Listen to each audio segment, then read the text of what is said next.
கூட்டணி கட்சிகளின் ஆக்கப்பூர்வமான விமர்சனங்களுக்கு மதிப்பளிக்கிறேன் என முதல்வர் ஸ்டாலின் தெரிவித்துள்ளார்.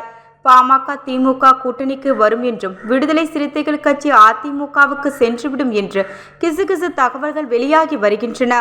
இதுதான் ராமதாசிற்கும் அன்புமணிக்கும் இடையிலான பிரச்சனை என்றும் தகவல் வெளியாகுகிறது.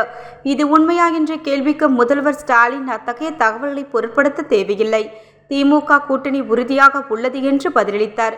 துணை முதல்வராக உதயநிதி செயல்பாடுகளை எப்படி மதிப்பிடுகிறீர்கள் என்ற கேள்விக்கு முதல்வர் ஸ்டாலின், துணை முதல்வர் எனக்கு உதவியாக இருக்கிறார், அதே நேரத்தில் தமிழக மக்களுக்கு துணையாக இருந்து சேவை செய்து அரசு திட்டங்களை செயல்படுத்தி வருகிறார் என்று பதிலளித்தார்.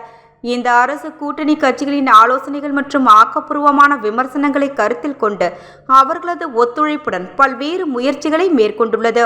கூட்டணி கட்சிகளின் ஆக்கப்பூர்வமான விமர்சனங்களுக்கு எப்போதும் மதிப்பளிக்கிறேன் என்றார்.